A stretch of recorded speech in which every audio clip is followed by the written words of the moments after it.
Olá pessoal, sejam todos bem-vindos a mais um podcast do canal Além da Visão. Hoje temos uma convidada, duas convidadas muito especial, que eu já vou dizer já quem são. Antes eu quero apresentar aqui o meu amigo de mesa, o meu amigo de sempre, Leandro Binotti. E aí, Leandro? Fala galera, bem-vindo aí. Tudo bem? Ótimo podcast para nós, vamos lá. É isso aí. Prazer estar aqui. E antes, pessoal, não se esquecerem aí de ativar aí o sininho das notificações, compartilhar os nossos vídeos aí do nosso canal, deixar o like, é muito importante. E é isso aí, gente. Então vamos agora apresentar nossas convidadas. Estamos aqui hoje com convidados ilustres, que é a nossa delegada da DEAN, a doutora Juliana, e a assistente dela, que é a Rosinha. Estamos aqui com essas convidadas, nós vamos entrevistá-las e vamos perguntar muitas coisas interessantes sobre Lei Maria da Penha, sobre os crimes contra as mulheres, contra até mesmo mulheres com deficiência, que é muito importante abordar isso. E é isso aí. Como é que vai, doutora? Tudo bem? Tudo bom, Marcel? Tudo bom, Leandro? Como é que vai, Rosinha? Tudo bem? Tudo. Então, boa tarde a todos os ouvintes. É isso aí. Então, doutora, primeiro vamos saber um pouco da sua história, como é que hoje você parece uma pessoa jovem e já é delegada. Como é que foi tudo isso? Como é que você chegou a esse cargo de delegada? Era um sonho desde a infância? Conta um pouquinho aí de sua história. Boa tarde a todos os ouvintes também. Bom, eu sei que não estamos numa palestra ao vivo, mas acho que é válido minha autodescrição para vocês terem uma ideia de como eu sou, Sim, fique à vontade. Bom, eu tenho 38 anos, sou uma mulher branca, de olhos verdes, cabelo cor de mel, cacheado curto. Estou vestindo uma blusa branca estampada de preto e uma calça preta. Sim. E me chamo Juliana. Como você já sabe. E tá de coturno, né? Não, tô de salto. Tá de salto. Tô de escarpão. Tô de escarpão, vim elegante. Bem elegante, né? Mas então, e conta um pouco aí da sua história, como é que você chegou tão nova, 38 anos, hoje você é delegada, deve ter estudado bastante para chegar até aqui. Estudei bastante. Verdade. Conta aí como é que foi essa trajetória, como é que você sempre sonhou ser delegada? Olha, Marcel, não, sempre não. Vou te falar que eu queria ser veterinária. Eu mudei de ideia. É mesmo? Interessante. Eu mudei de ideia na hora do vestibular, praticamente. Eu estudei no Colégio Pedro II, de São Cristóvão, no Rio, que inclusive tem um trabalho lindo para deficientes visuais lá. Eu tinha... Pedro II? Eu conheço bem. Quando eu estudei no Benjamin Constant, em 96, eu estudei no Benjamin Constant, e os alunos que se formavam no Benjamin Constant iam fazer o ensino médio justamente no Pedro II. Por isso que deve ser que eles têm esse trabalho lá com os deficientes visuais. Sim, sim. E ele tinha esse convênio aí com o Benjamin Constant. Mas então a senhora é carioca, pelo sotaque dá pra perceber também, né? Isso aí. Todo mundo fala isso, meu sotaque é carregado de carioca. Sou carioca, moro no Rio, moro no bairro da Tijuca, não sei se vocês conhecem, Zona Norte do Rio. Conheço. Moro a vida inteira lá, ainda moro lá. Aí me formei no Pedro II, estudei lá desde a quinta série, antiga quinta série, agora mudou. E fiz faculdade na Universidade Veiga de Almeida, ali da Tijuca também. E de lá, antes de eu me formar, entrei muito focada na faculdade, já estudava para concurso. Eu ainda não tinha decidido pela polícia, e logo depois que eu desisti de veterinária, eu fiz direito, decidi fazer direito, E aí sabia que eu queria concurso, mas aí estava aberta, concurso estadual, e estava estudando. E próximo de eu me formar, eu consegui uma bolsa num curso chamado CEPAD, nem sei se existe mais. E aí as turmas estavam abertas, era turma para delegado e umas outras lá. Só que, eu esqueci do principal, Tô pulando etapas. Quando eu estava na faculdade, antes de me formar, eu ia fazer prova para oficial de justiça do Tribunal de Justiça sim. do Rio. E estava estudando. Queria essa prova, mas ainda não tinha saído o edital. E aí o meu amigo da biblioteca falou: Juliana, hoje é o último dia da inscrição para oficial de cartório policial. Que Olha é só. um dos cargos da Polícia Civil. Você se inscreveu, Eu falei: não me inscrevi. Poxa, vai cair informática, umas coisas que eu não estou estudando. Ele: não, Juliana, se inscreve. Poxa, estuda rapidinho, no tempo do edital, você está muito bem. Por causa desse colega que, olha, nem lembro o nome dele, senão agradeceria aqui no podcast a ele, da biblioteca. Eu falei, você quer saber? Eu vou me inscrever, né? Tenho, vou fazer. E passei. O concurso de oficial de justiça demorou anos para sair. Foi que ano esse concurso de oficial de justiça que você não fez, no caso, então? Olha, caramba, deixa eu me lembrar. Foi 2012, 2008? Oficial de cartório foi 2009. Então, oficial de justiça foi um pouco depois. Demorou anos pra sair, não. Eles demoraram muitos anos pra chamar, né? E aí saiu, acho que em 2010, pode ser 2012. Foi 2012, porque eu fiz o 2012 para analista judiciário. Ah, então é isso. Eu fiz o de técnico em 2008, no Tribunal de Justiça, e depois eu fiz o de analista. É o cargo que eu atualmente ocupo no Tribunal de Justiça. Ah, que legal. Foi o de 2012 que eu fiz também, que foi o de oficial de justiça que você talvez não tenha feito, né? Não, então eu fiz. Você né? fez? Acabei fazendo. Chegou a fazer. Eu cheguei a fazer, porque até ganhava bem melhor que o oficial de cartório, né? Na época. Só que demorou tanto pra chamar, eu já era delegada quando me chamaram. Caramba. É mesmo? E aí eu não fui, né? Senão nós trabalharíamos no mesmo órgão. É, com certeza. Por pouco. Parceiros de profissão. Ah, mas quando você fez oficial de cartório, aí depois você fez para delegado? Sim, aí eu tá. fiz para oficial de cartório, aí passei. Aí fiquei 3 anos como oficial de cartório, e aí fiz prova para delegada. Ah, e aí que legal. Eu tô na polícia tem mais de 13 anos. Ah, mesmo tempo. Eu entrei no tribunal em 2010, quase mesma época. Isso aí. Poxa, legal. E falando sobre... como é que é a rotina lá da delegacia, né? Que você trabalha na Delegacia da Mulher. Como é que é a rotina? Você trabalha... abrange Volta Redonda, outras cidades? Ou como é que é? Conta um pouco dessa rotina aí. A Delegacia de Especializada de Atendimento à Mulher, ela abrange a cidade de Volta Redonda toda, né?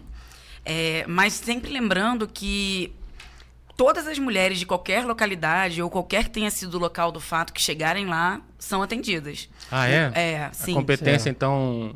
É geral. Pode ser até nacional. Sim, com certeza. Como é que é feito? Se a mulher, na verdade, isso não vale só pra gente na DEAN. Sabe, Marcelo? É pra polícia inteira. Isso é uma norma interna da polícia. Entendi. Onde a vítima buscar atendimento, ela vai receber o primeiro atendimento, que é o registro de ocorrência, o encaminhamento para exame de corpo de delito, se for o caso. E aí, dali, dependendo da circunscrição do fato, a autoridade remete para a delegacia do local. Mas a vítima recebe todo o primeiro atendimento. Existe um protocolo de atendimento? Sim, então, existe. Entendi. Poxa, muito interessante. No caso da mulher vítima, ela chegando lá, a gente faz o pedido das medidas protetivas por lá mesmo, a gente já faz a remessa na realização do registro de ocorrência, e aí depois, se o local do fato for outro, a gente remete para a autoridade, para a delegacia do local. Mas ela recebe todo o primeiro atendimento lá, se ela chegar até nós, aqui em Volta Redonda. Poxa, interessante.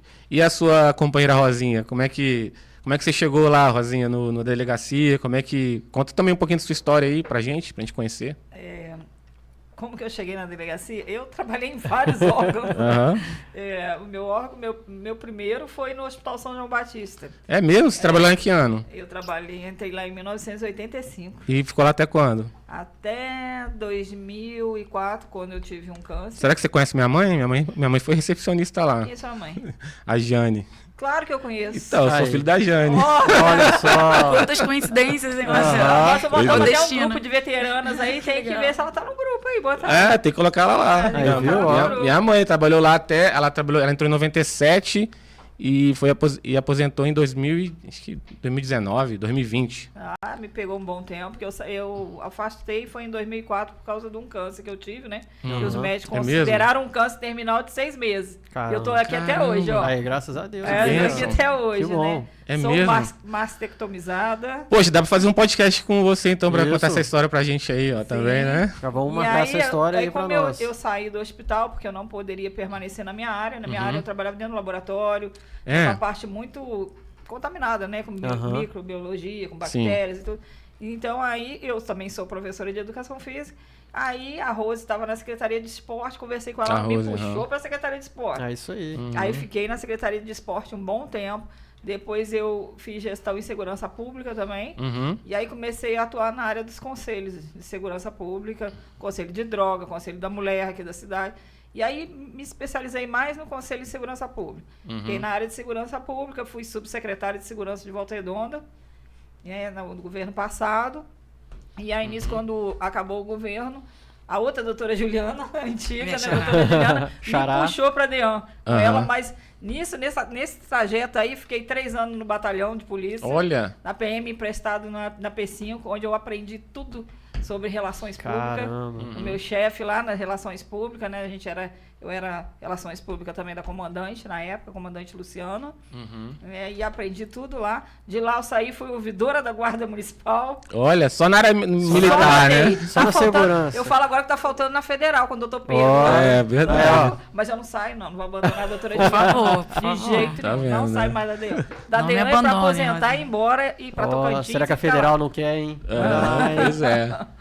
Mas então... Vai que...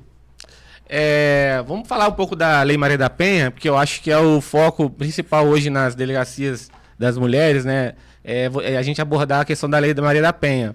Qual que é o objetivo aí principal da Lei Maria da Penha? O que você tem a falar sobre essa lei? Quais foram os avanços, né?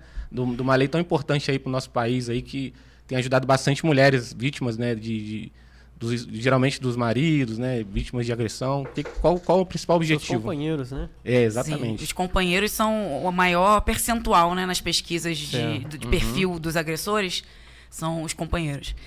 Bom, a Lei Maria da Penha foi um avanço tremendo do legislador brasileiro na proteção das mulheres. A Lei Maria da Penha, ela é uma lei que visa proteger a vítima. Então, quando você estuda ela, você vai lendo todos os elementos, os mecanismos de proteção que ela traz, é sempre voltada para a proteção da vítima. A gente tem o Código Penal, que estabelece os crimes, o Código de Processo Penal, que estabelece os ritos que o processo vai seguir até a condenação. E a Lei Maria da Penha, ela visa elencar os tipos de violência e a proteção, ou seja, o que a lei, quem ela protege, né? Do que ela protege e como. E aí vem 3 elementos que são principais que eu acho muito legal a gente expor aqui acerca da Maria da Penha. Fica à vontade. Quem é protegido pela lei, né? Quais são as violências que são caracterizadas como violências domésticas e familiares e quais são os benefícios e como esses benefícios são aplicados no nosso dia a dia. Então, as abarcadas pela lei são as mulheres. Aí, quando a gente fala mulheres, a gente fala da figura feminina. Eu sempre gosto de colocar, para não restar nenhuma dúvida, que o que precisa de proteção não é a mulher Rosinha, a mulher Juliana. A gente pode pegar, às vezes, uma lutadora de MMA que, né, fisicamente, ela é muito mais forte. Então, a questão física, ela é um detalhe. Na verdade, é o papel de vulnerabilidade que o papel feminino ocupa, infelizmente, ainda, porque a gente vive numa sociedade ainda patriarcal. Né, cis, hétero, patriarcal, que é o formato que a gente tem hoje, que faz as mulheres serem um grupo que precise de proteção. Então, a gente tem a figura feminina, e nessa figura feminina nós temos todas as mulheres. Então, as mulheres trans são contempladas pela Lei Maria da Penha. Eu acho que hoje não tem mais dúvida, mas é sempre bom a gente frisar bem. Então, a gente tem a mulher trans, que é o homem biológico, mas ela tem uma identidade feminina, ela é protegida pela Lei Maria da Penha. Mas o fator biológico também prepondera. Então, toda a Lei Maria da Penha, não só nesse aspecto, ela tem uma interpretação que a gente deve dar extensiva. Ou seja, a gente tem que interpretar e aplicar de uma forma bem abrangente. Então, por exemplo, nós temos uma mulher que é biologicamente feminina, mas ela fisicamente ou aparentemente ela tem outra percepção. Se ela quiser fazer jus da Lei Maria da Penha por ela ter o sexo biológico, ela pode. Assim como a mulher trans também pode, porque o que prepondera não é a origem, não é o biológico, e sim o papel, como a gente falou. Né? E isso é muito importante. E quais são as violências que a lei trabalha? E a lei foi um avanço muito grande na conscientização. Porque o primeiro passo para toda política pública ou alteração legislativa é a conscientização de todo mundo, da sociedade, do legislador, do ser humano como um todo, né? E aí vem os papéis de nossas das figuras sociais, né?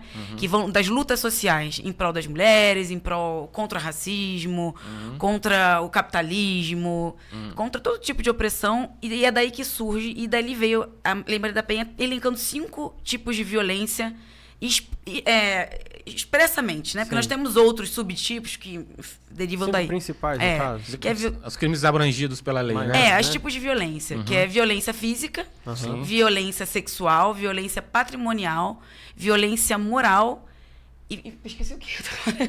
Meu Deus. Ajuda aí, Rosinha. Rosinha, me ajuda. Violência física, sexual. Psicológico? Psicológico, isso aí. Que foi o último grande avanço. É isso aí, estamos ajudando aí. É isso aí, vocês estão por dentro. Tô craque na Lei Maria da Penha. Vocês estão por dentro.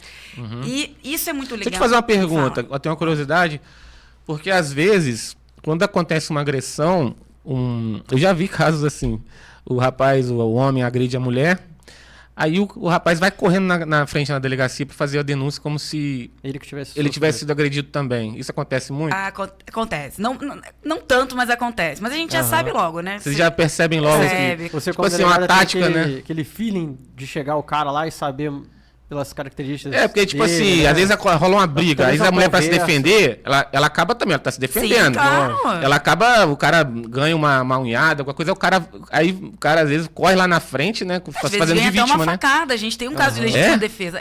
A legítima defesa são os meios necessários a você se defender. Imagina uma mulher de 40 quilos se defendendo de um homem de 90. Ela vai defender com um soco? Tem que usar alguma coisa. Tem que usar alguma arma, não tem como, né? Então, a gente tem que avaliar sempre isso. Então, quando o homem chega lá com um arranhão no braço, dizendo que foi agredido... Se fazendo de vítima. Aí você fala, olha... assim, claro que tem situações, mas a regra, vamos lidar com a regra, né? A regra é que não seja. E a gente já, tanto pelo feeling e pelas próprias análise comportamental e análise das lesões apresentadas pela versão dos fatos. Aí quando você vê a mulher geralmente está arrebentada. Né? Ele, não, eu que me defendi. E aí não faz sentido, como, né? Não faz sentido, porque o homem, ele... naturalmente falando, ele tem mais força que a mulher, ele acaba tendo essa vantagem física, né? Mas é interessante. Mas então, qual que é o papel, no caso de vocês, na questão da Lei Maria da Penha? Vocês mandam a denúncia para o juiz, aí já logo sai a tal da medida protetiva? Como é que é essa questão da importância, né? Que antigamente a mulher ela era agredida, né? E ficava também a mulher ameaçada, né, também sobre a ameaça dos maridos, né, dos companheiros. Como é que é essa questão da medida protetiva, o papel de vocês na elaboração desse instrumento aí tão importante hoje em dia para as mulheres? A medida protetiva é o principal instrumento trazido pela Lei Maria da Penha e é um instrumento de muita eficácia. Nossas pesquisas do Instituto de Segurança Pública, do Ministério da Justiça, todos eles, tudo aponta para a efetividade da lei, das medidas protetivas na proteção efetiva da vítima. Então, como é que funciona? A vítima chega na DEAN, nós temos na DEAN uma psicóloga que fica lá no horário de expediente, então quase a maioria do tempo ela está lá para fazer um primeiro atendimento de acolhimento. Então, muitas vezes... Que é o mais importante. Né? Então, existe um protocolo de... Como é que é então, me explica um pouquinho, já que você abordou esse assunto, como é que é o protocolo de quando você recebe uma vítima, né? Lá, existe um protocolo, porque geralmente, igual eu vejo muita reclamação de mulheres quando são vítimas de estupro, né, principalmente... Às vezes ela chega na delegacia, não é uma delegacia da mulher, às vezes é uma delegacia, nem toda cidade tem, não é verdade? Delegacia da mulher, e às vezes é tratada com uma certa frieza, né, pelos agentes. A gente ouve muita reclamação nesse sentido. No caso, quando é uma delegacia da mulher, então vocês têm um protocolo de recepção dessas pessoas? Sim, temos, e a polícia toda tem, né? A polícia inteira...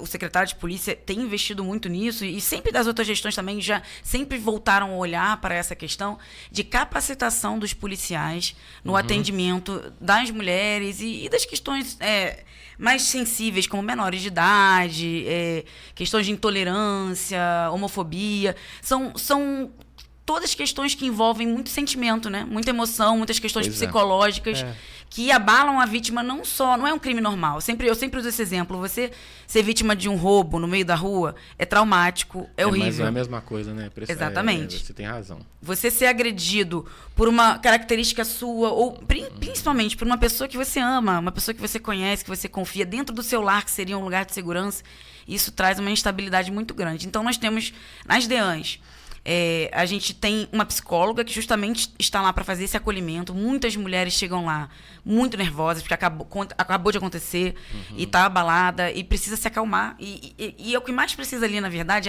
antes do registro, porque o registro pode ser feito a qualquer tempo. Ela precisa ser cuidada. Ela precisa ser ouvida com uma escuta sem julgamento, uma escuta não violenta.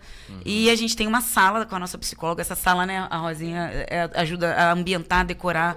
A gente deixa ela mais confortável possível. E a mulher... Então a Rosinha, ela participa desse acolhimento Sim, inicial. participa. Depois você fala mais também como é que é a sua participação nessa Tem algum prazo acolhida, né? Para... Tipo assim, fazer a denúncia, 6 meses, 5 dias, 1 ano, tem esse prazo ou não existe? O estupro acho que é imprescritível, né? Depende do crime e do prazo de prescrição. Por exemplo, tem crimes condicionados à representação, como ameaça, o crime de perseguição, os crimes de ação penal privada, injúria, calúnia, difamação. Esses você tem 6 meses da data do fato. O estupro acho que é bem mais. Né? São 30 anos. Porque a gente às vezes vê casos né, de pessoas que eram crianças, né? Exatamente. E depois que se tornam maiores de idade, depois se tornam adultas, né? Elas acabam se tornando conscientes, né? Porque às vezes uma criança não tem consciência, né, do que está acontecendo ali, né? Claramente. Depois que se torna adulta, tem a plena consciência e faz a denúncia, não é? Anos depois, quando a pessoa chega numa idade adulta, consegue se fortalecer emocionalmente, consegue dar esse passo de libertação pessoal mesmo, né? E parece que a prescrição, não sei, eu posso estar enganado, porque eu estudei muito para concurso e não é minha área de especialidade, mas parece que começa a correr a partir dos 18, tem uma coisa nesse sentido. Mas, então, voltando à questão da medida protetiva, você estava falando, eu acabei te cortando. Não, imagina. Fala um pouco mais sobre então, a medida protetiva, esse avanço que houve aí no nosso ordenamento jurídico aí, que tem ajudado bastante as mulheres. Sim, né? sim. Não, mas papo bom é assim, vai enganchando um assunto. É que eu comecei a falar, quando a mulher chega lá para fazer o registro, quando ela chega à delegacia, ela tem várias opções, né? Ela pode só pedir medida protetiva. Calma, isso nos casos de crimes que não são de ação penal pública, que a gente precisa compulsoriamente investigar. Então, por exemplo, crimes de ação penal condicionada, ameaça, perseguição, ou os crimes de ação penal privada, injúria, que calúnia. Depende de denúncia da própria pessoa. Exato. Né? A vítima pode chegar na delegacia, ela pode narrar os fatos, colocar no seu termo de declaração que ela não deseja representar ou dar prosseguimento, mas que ela deseja as medidas protetivas. E dali, imediatamente, a gente comunica, agora o processo de um tempo para cá já é eletrônico, então vai de imediato para o Poder Judiciário e em poucas horas o juiz já está analisando e deferindo ou não essas medidas. As medidas protetivas, elas independem, inclusive, da prática de qualquer crime. A mulher pode não ter cometido crime nenhum. Quer dizer, desculpa, pode não ter sofrido crime nenhum. Vou dar um exemplo que chegou à delegacia recentemente. O marido estava num processo de divórcio muito tortuoso. O marido começou a ter comportamentos agressivos. No passado ele já tinha tido. E num episódio de discussão, ele não chegou a ameaçar, não passou nenhum limite de crime, mas ele perseguiu o filho da mulher com uma faca de cozinha, que tentou se meter para defender a mãe, e saiu correndo atrás do menino com uma faca. O menino é uma vítima que não é abrangida pela Lei Maria da Penha. Ele é um menino, apesar de ser uma violência doméstica, né? Sim. Mas ela foi até a DEAN, o menino registrou na delegacia distrital, e ela foi até a delegacia da mulher perguntando se ela teria como pedir medidas protetivas, porque, por mais que não tivesse sido contra ela, ela acha que ela poderia ser a próxima. Aí a gente explicou, sim, pode sim. A medida protetiva independe da existência de qualquer crime. É um processo que corre com outra numeração na justiça, independente do inquérito do processo criminal. É um processo, é uma medida cautelar, né, que a gente fala. Hoje em dia a gente chama a medida protetiva medida cautelar sui generis, porque ela não é cautelar penal, porque ela não tem a ver com a pena, ela tem a ver com a pessoa da vítima, né, de proteção, só isso. E ela perdura enquanto o juiz entender que existe perigo para aquela mulher. Então ela não tem prazo. Então, as medidas protetivas, elas podem ser requeridas na delegacia, independente de ocorrência de crime, ou se houve um crime que caiba a escolha da vítima prosseguir ou não. Se ela não quiser prosseguir, ela pode também só pedir a medida protetiva. E nos crimes de ação penal pública, ela corre também junto, porém, num processo separado, independente se o cara pode ser condenado, se pode ser absolvido, a medida protetiva, ela ela tem outro enfoque, que é o enfoque da proteção. Inclusive, tem um aplicativo chamado Rede Mulher, que é do Tribunal de Justiça, que a mulher pode pedir medida protetiva pelo aplicativo, ela não precisa nem ir à delegacia. Não precisa mais ir até... Interessante, né? Esse aplicativo, se você colocar aplicativo Rede isso, Mulher, né? ele tem um site explicativo, você baixa e mostra como é que faz. E aí, como é que funciona? Aí vira uma via inversa. As medidas que são pedidas pelo Rede Mulher chegam para o tribunal, né? Chegam para o juiz avaliar. Se o juiz avaliar que tem um crime de ação penal pública ali, eles encaminham para a delegacia do local do fato. E aí a gente recebe alguns encaminhamentos do juiz determinando ali o registro e a investigação desse crime. Por conta desse aplicativo. Geralmente a distância da medida protetiva é o quê? 50 metros, 1 quilômetro? Mais ou menos, geralmente. Ou tem um padrão? Depende. Depende? Pode ser 300 metros, 600 metros. E aí o juiz vai avaliar como é que é a realidade ali, né? Porque a gente sempre pensa também na vida pública. Porque a gente tem não torna inviável também. Tem uns casos famosos, né? Que aconteceram ultimamente com a Ana Hickman, né? Que ela também teve a medida concedida. Também da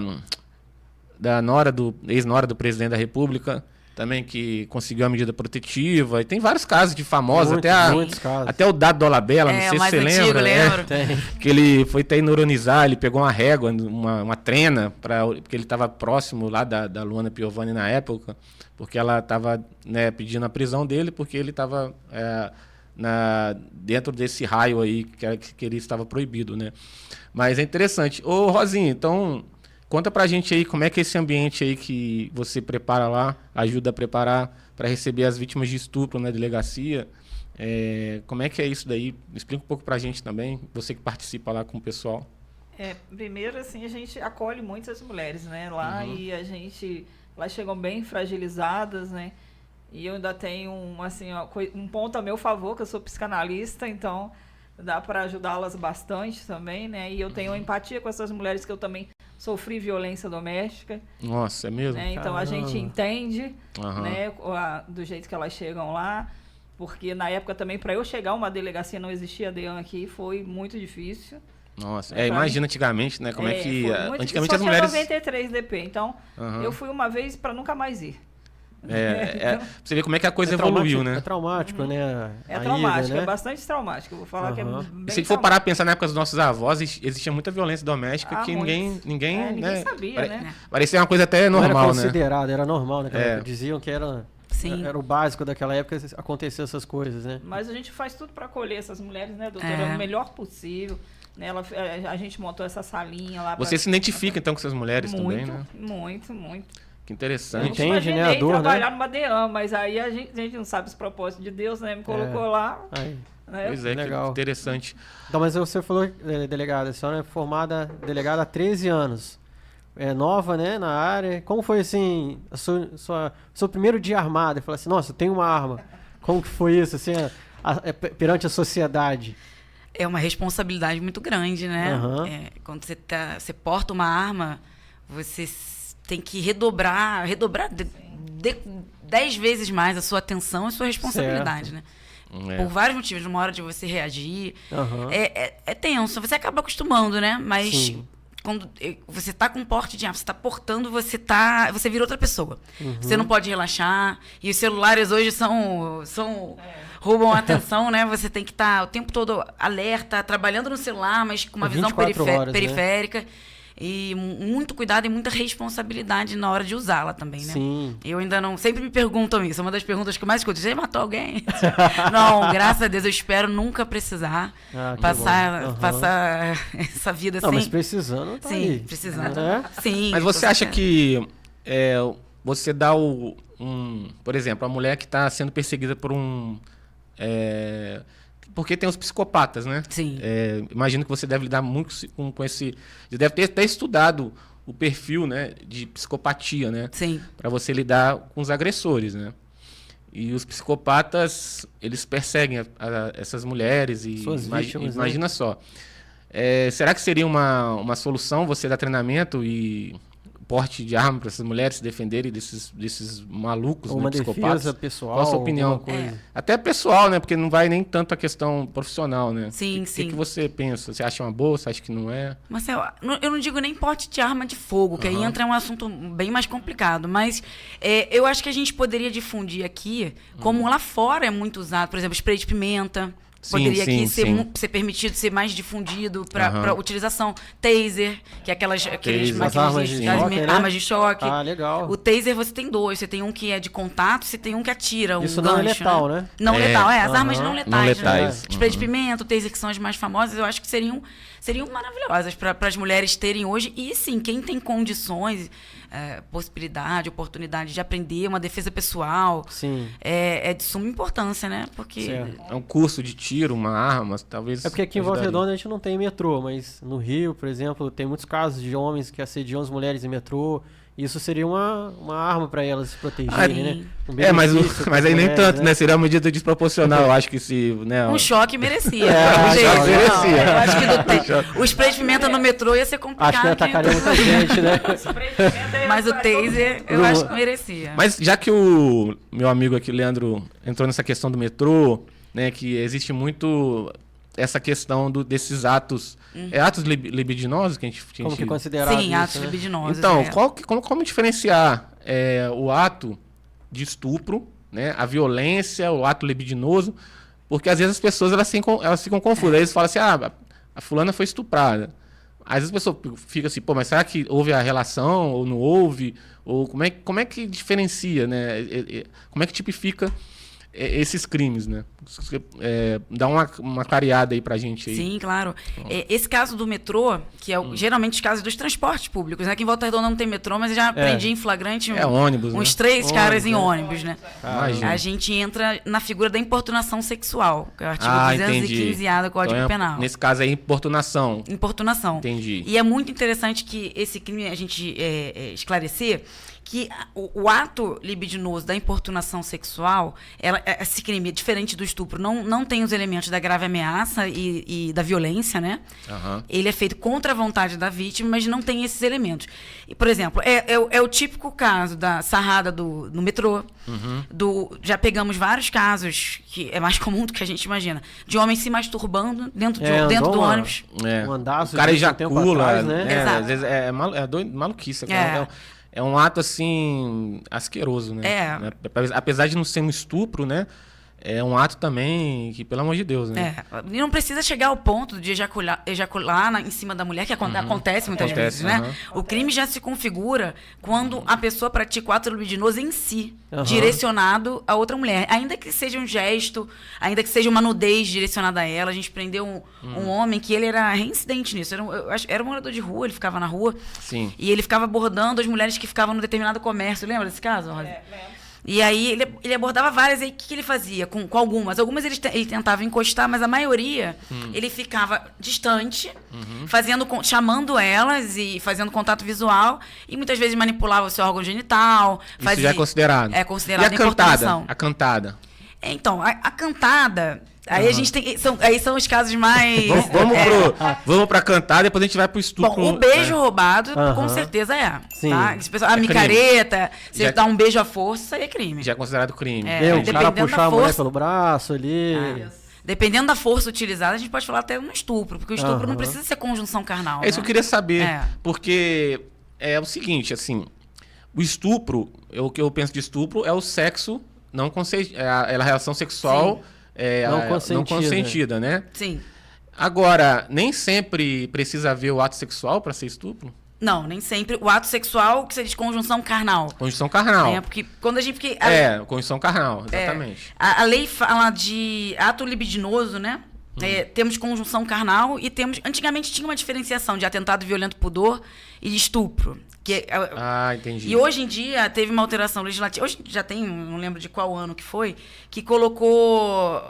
teve uma alteração que... Tudo no mesmo saco do estupro. Eu até assim... Se uniu tudo. Eu acho que... Não sei se você acha. Você não acha que banalizou? Porque, assim, o crime de estupro é um crime terrível. Terrível. A conjunção carnal não consentida pra mim, um dos piores crimes que possa existir. Mas quando não há conjunção carnal, às vezes o cara tenta... Não sei, às vezes o cara... É configurada a mesma coisa? Sim. O artigo 213, ele fala que constranger alguém mediante violência ou grave ameaça a ter conjunção carnal ou a praticar ou permitir que com ele se pratique outro ato libidinoso. Então, ato libidinoso são os atos que suprem uma libido. Então, a gente tem diferentes atos. Por exemplo, se a gente... podólatra. A gente tem algumas... Podolatria. As pessoas que têm uma atração pé, né? Muito grande, fora do normal, não são fetiche, por pés. E ele vai e coloca uma arma na cabeça de uma mulher e obriga ela a deixar que ele fique lambendo o pé dela. Sim. Isso pode ser considerado um estupro. Isso é um ato libidinoso ali para ele. Então, mediante violência e grave ameaça. Então, a gente teve um caso recentemente também de importunação sexual de um homem que chegou na porta da vizinha e se masturbou na porta da vizinha, ejaculou na porta dela. E aí a gente... Isso não é estupro, não? Ele não ameaçou, nem falou com ela. Ele sabia que ela estava lá dentro e ele... Ela nem estava no visual dele. Não estava no visual. Nem a presença dela ali no caso. Mas ele sabia que ela estava lá e ele fez porque sabia que ela estava lá.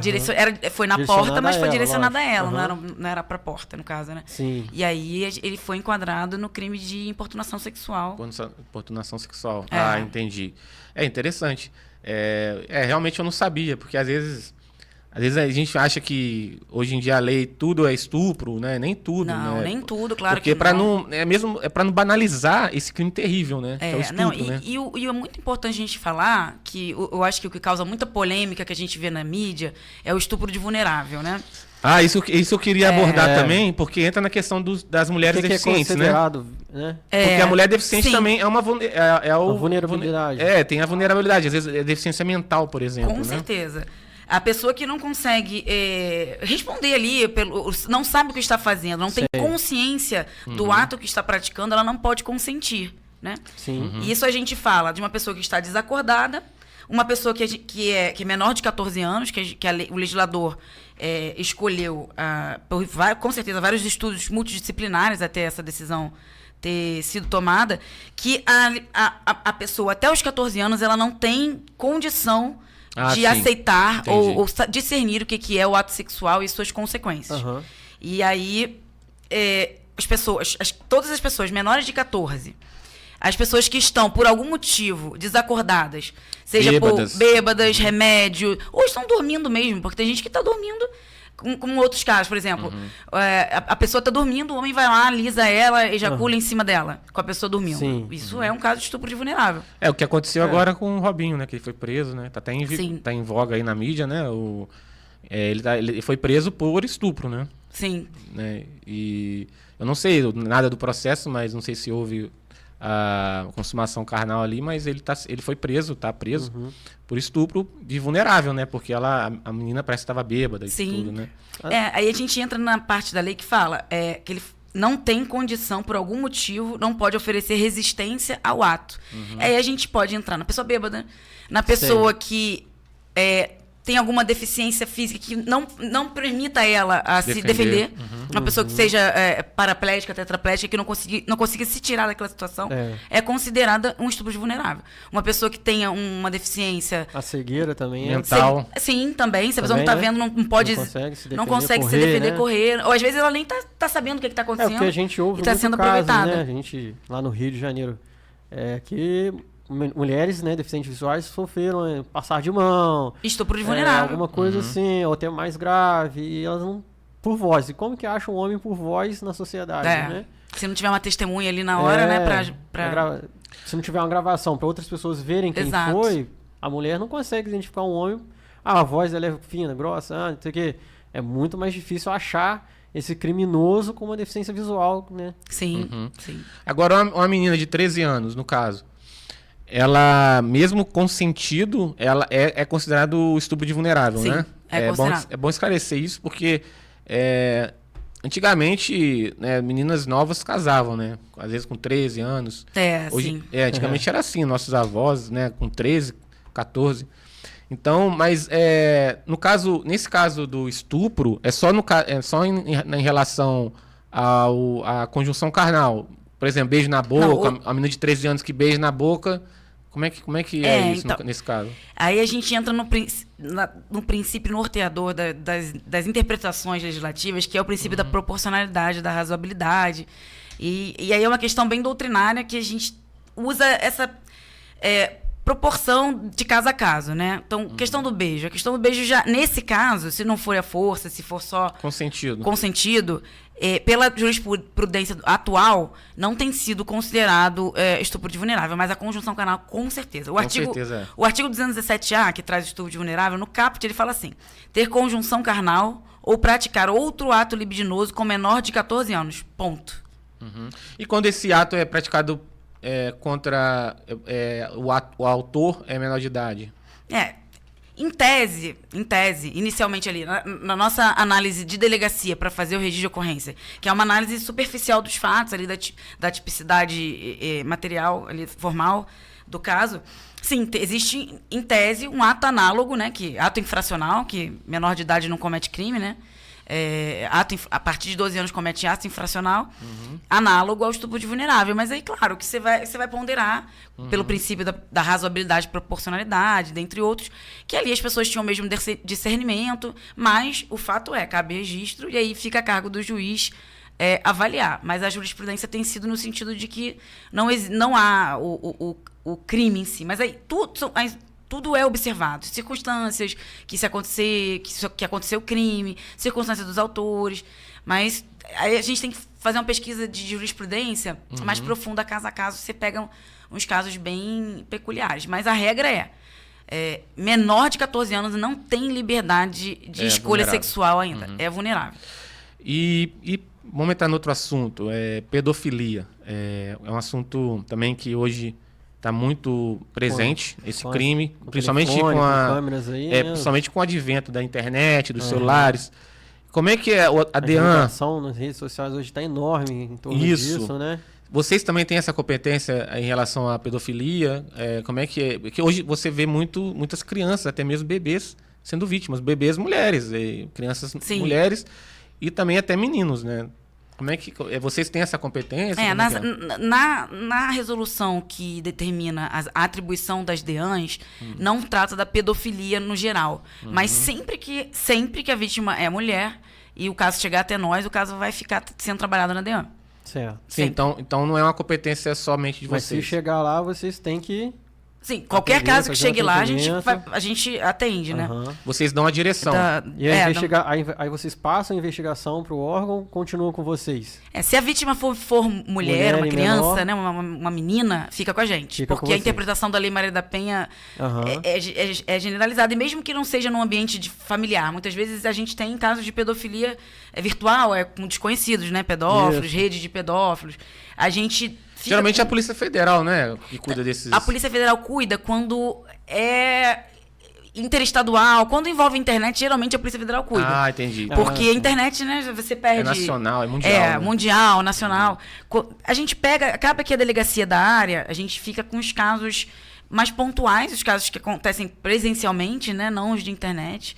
E com os casos de familiares, né, que chegam muito pra gente, de violência doméstica. Quando parentes ou pessoas que estão inseridos ali, amigos crime, da família, cometem um crime contra as crianças. E é muito comum, infelizmente.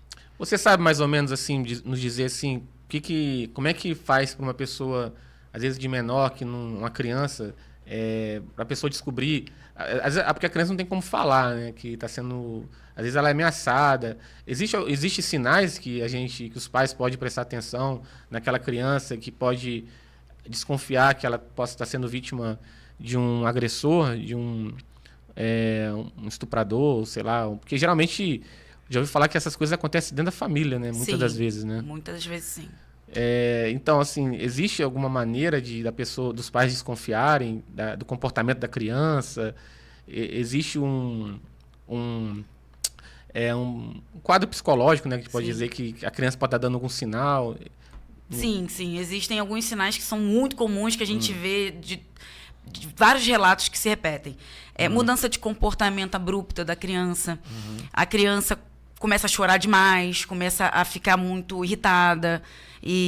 Ou não necessariamente direcionado a uma pessoa da família, mas às vezes é direcionado a uma repulsa Claro que isso não são sinais patognomônicos, quer dizer que necessariamente ocorreu, mas são sinais que servem para acender uma luzinha de alerta para os pais. Então, um interesse repentino da criança pelos seus próprios órgãos genitais, uma fala diferenciada, uma sexualização fora de hora. Precoce. Né? Precoce. Claro que a gente tem vários fatores, né? Mais uma vez, claro que não quer dizer que um desses sinais esteja acontecendo, quer dizer que a criança esteja sendo vítima. Mas é bom observar. E sempre procurar, sempre que tiver qualquer dúvida, procura um médico, procura um hospital para analisar a criança, que sempre é bom. Nem todos, obviamente, nem todos os abusos deixam marcas físicas, né? A gente há de frisar isso. Existem vários tipos de abusos sexuais e nem todos deixam marcas no corpo da criança. E também levar sempre num psicólogo, num CEAM, levar a criança no CEAM, num centro de atendimento, num psicólogo particular, para buscar uma orientação maior e procurar entender que um psicólogo, um psicanalista que esteja atendendo essa criança vai conseguir, com certeza, identificar se essa criança está sofrendo algum tipo de violência, seja ela qual for. E aqui na nossa cidade tem aumentado bastante assim, os casos de estupro? Como é que está o índice assim, nos últimos anos, ou no último ano, nos últimos 2 anos? Você tem um índice aí para nos informar se está aumentando, se está diminuindo, se está ficando... Marcelo, eu não trouxe as estatísticas certinhas, né? Para te falar um número certinho. Qual a sua impressão? Mas tem aumentado. A gente teve até esses dias, eu e a Rosinha, ontem, no caso, uma reunião com o Conselho Tutelar e com os órgãos de atendimento aos menores de idade. Isso foi uma constatação geral de todos os atores dessa rede, de que tem aumentado em muitos casos de violência contra menor e muitos casos de violência sexual. Você recebe também muitos deficientes, mulheres deficientes, assim, com vítimas também? Como é que essa questão dos deficientes, você já lidou com isso, com essa situação também? Sim, lá na delegacia nós não tivemos muitos casos até então, né? Mas isso eu falo de Volta Redonda, no caso, né? Sim. Você sempre trabalhou em Volta Redonda ou não? Já trabalhou em outros lugares? Não, já trabalhei em vários outros lugares. Sim. Na capital, outros lugares de interior. Há pouco tempo nós recebemos foi até eu que atendi, duas mulheres, e foi assim, em sequência, tá no mesmo dia, surdas, né? É mesmo? Isso é verdade. E como é que foi? No dia foi uma tarde e outra à noite. Nossa, como é que foi assim? Mas aí, assim, eu fiz um básico, né? Sim. De Libras, mas aí eu tenho aquele aplicativo Talkman. Ah, aí vai olha traduzindo só. tudo, Que né? interessante, é mesmo? Ótimo isso, né? Caramba. A tecnologia ajudando aí. Pô. E o celular, pra você ver, né? O celular ajuda muita gente que não enxerga, né? E nós somos cegos e os celulares ajudam até os surdos. Eu não sabia disso, que existia esse aplicativo. Muito, porque tudo que ele vai falando, você vai captando e ele vai vendo os movimentos. Aí a gente fala também e os movimentos em Libra vai saindo nesse aplicativo. O bonequinho vai Excelente, fazendo. caramba. Olha que ótimo. interessante, muito Muito legal. bom, né? Bom Aí vocês conseguiram fazer o atendimento? Conseguimos, Sim, mas sim. eu ajudei lá a inspetora que estava de plantão. Eu falei, peraí que eu converso com ela. Algumas coisas eu entendia, Sim. né, por causa de Libras que eu tinha feito, básico. Mas aí o que eu não entendia, eu falava mesmo para ela. Eu falava e o bonequinho traduzia para ela e ela também fazia sinais, pegava os sinais dela e traduzia pra gente. Olha que legal. Excelente. Então, muito que legal. bom a tecnologia ajudando aí. Eu trouxe até sobre isso, Marcelo, Leandro. Eu estava dando uma estudada, eu trouxe até uns dados que eu acho interessante até Fica à vontade, a gente fica à vontade. compartilhar. Pode divulgar aí. De acordo com a Coordenadora Geral de Prevenção de Violência contra as Mulheres do Ministério das Mulheres, Pagu Rodrigues, 62% das pessoas com deficiência são mulheres.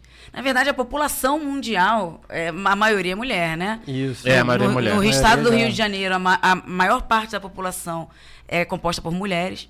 E ainda, segundo esse estudo que foi apresentado, esse estudo mostrou as taxas mais elevadas de notificação de agressões às pessoas com deficiências foram relacionadas a mulheres. Aí ela fez um levantamento do ano de 2023, tiveram 8.303 casos de agressões a mulheres com deficiências. Mais que o dobro do observado para homens na mesma condição, 3.896 casos. E aí a gente vê que é um dos exemplos de que a gente fala que se trata de uma interseccionalidade de vulnerabilidades. É verdade. A pessoa, ela é do gênero feminino e é vulnerável por ser mulher. Ela é portadora de alguma deficiência e, nesse caso, nessa pesquisa, a maior parte se tratava de deficiência cognitiva. Né? E é o que a gente vê chegar bastante nas DEANs. A principal deficiência que sofre com os abusos sexuais e abusos da violência doméstica é realmente a deficiência cognitiva, né, Rosinha? Verdade. E eles se aproveitam mais porque essa deficiência cognitiva, às vezes a pessoa não tem, ela não tem a noção do que está acontecendo, né? Então é mais fácil. E entra no estupro de vulnerável, né? Depende. A gente estava conversando agora há pouco, né? É porque às vezes uma mulher cega, ela, apesar de não ter a visão, ela tem consciência da realidade, né? Sim, ela sabe o que está acontecendo. Agora, a deficiente que tem a deficiência de cognição, ela pode ser muito mais facilmente colocada num ambiente que ela não tem noção do que está acontecendo, né? Então, é de se entender elas serem as maiores vítimas, né, desses agressores. Agora, você pode falar para a gente assim, o que você acha? Quais foram os avanços, né, com a Lei Maria da Penha? O que você, antes da lei e depois da lei, quais foram esses avanços que a gente teve na sociedade? O que as mulheres se beneficiaram depois da Lei Maria da Penha? Bom, além da medida protetiva de urgência, que falamos ainda há pouco, né, que é uma medida muito, muito, muito eficaz na prática, a Lei Maria da Penha, dentre os vários avanços, foi nessa questão que a gente estava falando no início, sobre os tipos de violência. E a psicológica, que eu vou pegar, porque é um dos temas mais novos, e ela veio com uma forma de conscientizar as mulheres das situações abusivas que elas sofrem. Porque muitas vezes as mulheres sofrem violência, as pessoas, né? Mas no caso das mulheres, porque a gente está falando das mulheres, mas as mulheres sofrem violências que estão tão estruturadas na cultura, na divisão dos papéis da sociedade, que elas nem sabem que vivem. E quando a Lei Maria da Penha trouxe a violência psicológica, ainda não havia o crime de violência psicológica que hoje existe no Código Penal. Antes, a violência psicológica é protegida pela lei, mas o que é violência psicológica? Ainda hoje é um tema subjetivo, né? Mas hoje, com o crime, a gente pede para os psicólogos laudos, e não é difícil eles conseguirem constatar que, por exemplo, a mulher está com uma crise de pânico, crise de ansiedade, transtornos comportamentais por conta do estresse que sofre em casa. Esse é fácil de atestar, e esse foi um dos grandes avanços. Para ter a criminalização e a punição dos agressores, e principalmente para as mulheres enxergarem a situação que elas vivem. Porque muitas vezes a pessoa é criada sendo humilhada, sendo diminuída, sendo xingada, sendo controlada, a sua roupa controlada, o seu celular controlado, saindo para onde o marido permite. Isso é uma violência psicológica muito grave, que traz danos muito grandes, traz marcas até muito mais difíceis de curar que uma lesão corporal. E a gente tem se começado a fazer estudos aqui no Brasil, e a nível de mundial ainda não trouxe nenhum número para ler para vocês aqui. Mas tem se buscado estudar, inclusive, os casos de suicídio relacionados a violências psicológicas sofridas por mulheres. São muitos casos. É porque a metodologia de pesquisa, né, de levantamento desses dados é um pouco mais delicada. Para você tem que estudar a vida pregressa das vítimas ou das pessoas que tentaram, né? E tem muita relação com isso. E isso tem que ser falado, né? Porque não é um homicídio, mas é um homicídio indireto. Você vai matando ali... Você induz ali, né? Você mata ali a vontade da pessoa viver, né? A felicidade. E, enfim, e falando dessa conscientização de violência...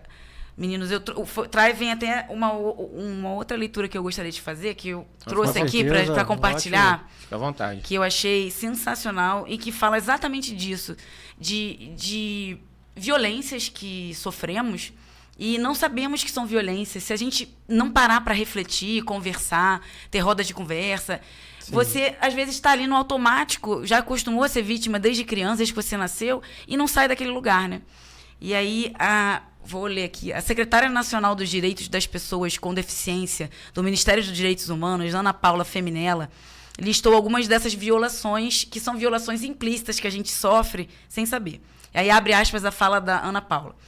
A exclusão acontece muito cedo, desde a sala do parto, quando da falta de tato dos agentes de saúde ao informarem um diagnóstico de deficiência como se fosse um luto e não uma condição de vida.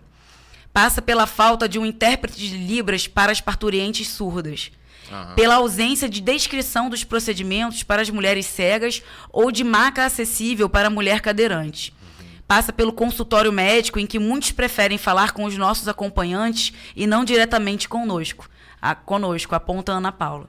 Ela cita ainda os casos de determinação de esterilização sem consentimento, tendo como única justificativa a condição de deficiência. Caramba, é mesmo? Isso é para as mulheres que sofrem a interseccionalidade de serem do gênero feminino e ainda portadores de alguma deficiência, seja ela qual for. E as violências que a gente passa, e essas que ela trouxe que me chamou muita atenção, que hoje tem se falado muito em violência obstétrica, né? Com as mulheres no geral, isso entra na violência obstétrica com um grau ainda maior, né?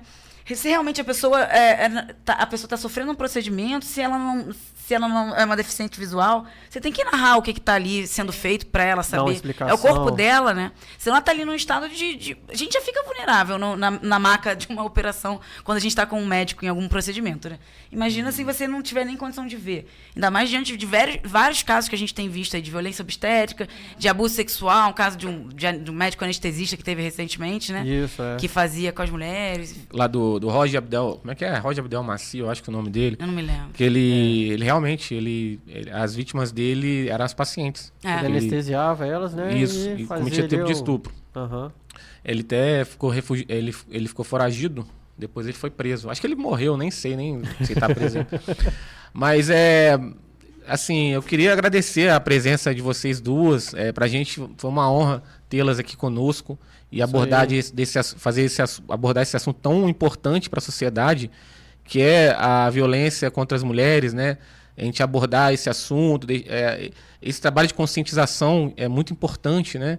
Porque hoje, às vezes as mulheres, elas são vítimas e não sabem, né? E esse trabalho de conscientização é muito importante.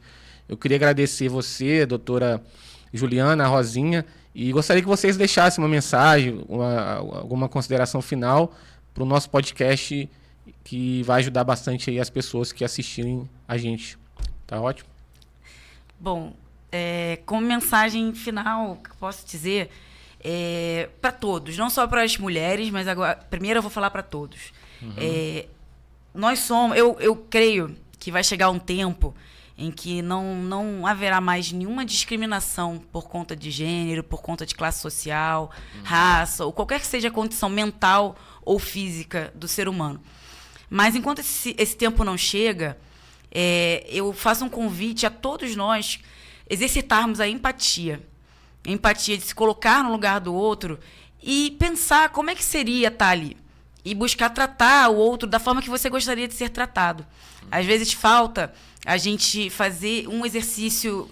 Nossa vida corrida, tantas coisas, né? Pra gente... A vida é muito corrida, é muito atribulada, tem os seus percalços, mas a gente tirar um tempo quando a gente for lidar com a pessoa que está conosco ali e tentar imaginar como é que é estar no lugar dela. Como é que é estar no lugar de uma mulher que cuida de 3 filhos e tem que trabalhar, e tem que estudar, e tem que manter uma casa, estar naquele papel de cuidado, que é um papel que é muito desvalorizado na nossa sociedade, né? Que é estar no lugar de uma pessoa que passa por necessidades financeiras, que mora na rua, uma pessoa que passa por alguma situação... de dificuldade momentânea ou uma deficiência física ou cognitiva, que a gente olhe para todos nós, olhe para si, olhe para os nossos semelhantes como seres humanos. Somos todos seres humanos, somos todos iguais, nós viemos da mesma fonte de vida e vamos todos para o mesmo lugar, quando essa breve vida acabar, né? É verdade. E para as mulheres que passam por alguma situação de opressão e violência, eu desejo muita força e muita coragem, e que não tenham medo e saibam que vocês têm amparo. Hoje o Estado está mais preparado e está cada vez se preparando mais para lidar com essas situações familiares, tanto no atendimento de acolhimento, quanto as redes de apoio para o atendimento posterior. Uma situação de abrigamento, uma situação de atendimento psicológico, de atendimento médico. Então, aqui na cidade de Volta Redonda, a rede de apoio é muito atuante, é muito completa, está de parabéns. Os CEANs, os CREAs, os hospitais, o Conselho Tutelar no amparo dos filhos dessas famílias que passam por problemas, e toda a rede. É até importante você falar isso, então existem esses convênios, né? Sim, tem esses órgãos... o trabalho em rede, as redes municipais, os órgãos municipais aqui que oferecem atendimento à mulher, a Secretaria de Direitos Humanos, que temos a secretária, que é a secretária da Mulher também, Dona Glória. Ela oferece cursos profissionalizantes para mulheres vítimas de violência, oferece abrigamento para as mulheres que precisam de abrigo, precisam sair de casa, as mulheres que estão sofrendo violência, tem a casa-abrigo daqui da cidade. Os CEANs oferecem atendimento psicológico continuado para quem precisa de uma terapia, né? De um acompanhamento, atendimento jurídico gratuito. Então, não tem só a DEAN, e a DEAN está de portas abertas e preparada para receber a mulher em qualquer situação de violência, seja de qualquer localidade que se estiver perto de nós e precisar de ajuda, nós estamos de portas abertas. 190, doutora? Ou tem outro número outro específico? Canal específico, né?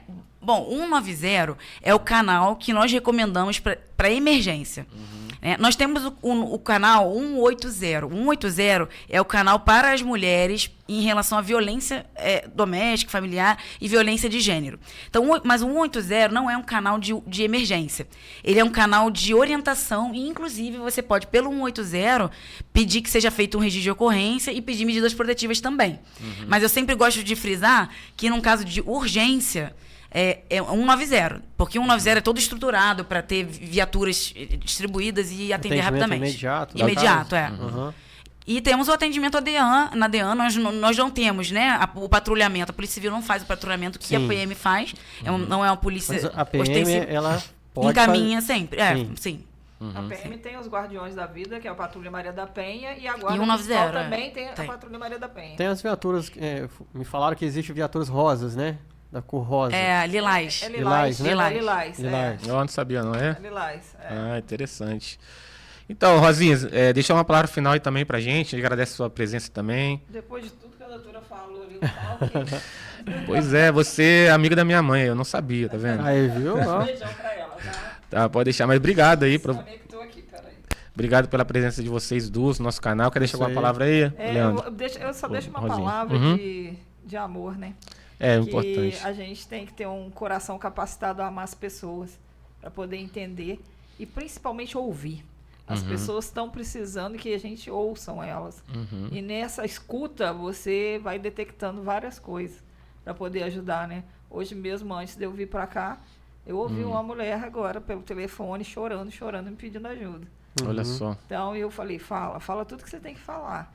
E eu não fui interrompendo ela, fui ouvindo, eu falei, calma que eu vou ser mediadora desse conflito. Quando eu falei isso, ela foi acalmando. Sabe? Então a gente tem que ter, igual nós falamos, essa empatia com as pessoas. Não só com as mulheres, né? Porque eu também ouço muitos homens, crianças, né? As crianças que chegam lá na DEAN também eu acolho. Né? A doutora até esqueceu de falar que lá na DEAN a gente fez um ambiente bem acolhedor para as pessoas. Tem uma brinquedoteca para as crianças. As crianças que chegam também, as mães né? que chegam lá com seus filhos, né? A gente está montando, está arrumando a brinquedoteca. A doutora teve uma ideia genial, teve a estante cultural. Nós montamos uma estante cultural lá e as pessoas estão indo, estão levando livros e levando os livros para casa. Que ótimo. Estão contribuindo. Eu quero que vocês também contribuem, tá? Levando livro para nós lá. Pode deixar, com certeza. Aí, tá vendo? Principalmente livros, né? Com braille, né? Sim. Principalmente. Né? Então, a gente tem que amar essas pessoas, tem que amar, né? Porque o mandamento é o quê? Amar ao próximo como a ti mesmo. Se eu não me amo, eu não consigo amar ninguém. É igual a doutora falou, a gente tem que se colocar no lugar do outro. Sim. É o sentimento de compaixão, né? Que você tem que sentir o que o outro está sentindo, né? Para você conseguir ali ajudar da melhor forma possível, se colocando no lugar do outro. Eu quero agradecer vocês, tá? Agradecer principalmente ao Reni, que fez esse convite, né? O nosso amigo Renner, ele que fez esse convite aí. Ele deveria estar aqui, né? Pois também, né? Pois é. Deixei de conhecer, porque eu só conheço ele pelo celular. Só pela voz, né? Um abraço ao Renner. Queremos só você aqui, Rosinha, contar a sua história aí, suas... sua luta contra o câncer aí, que você venceu, graças a Deus. E Leandro, deixa uma palavra final aí, meu amigo. Agradecer aí a presença e a disponibilidade de vocês, demonstrar aqui através do vídeo para as pessoas que vão assistir, que denunciem, não fiquem com medo, não se retraiam. A lei está com vocês. E muito obrigado por ter vindo, por esse tempo com a gente aqui, muito bom. O Instituto Além da Visão agradece vocês. E compartilhe e deixem o seu like. É isso aí, pessoal. Não esqueçam de se inscrever no canal. Nosso canal está no começo. Graças a Deus estamos trazendo pessoas maravilhosas aqui no nosso canal. E compartilha aí nos grupos do WhatsApp, no Facebook. Ativa os sininhos e ajuda a gente aí a divulgar esse trabalho tão maravilhoso que essas duas pessoas maravilhosas aqui trouxeram, compartilharam conosco. Obrigado, então, doutora Juliana, Rosinha. Obrigado mais uma vez. Obrigado mesmo. Fiquem com Deus e até a próxima.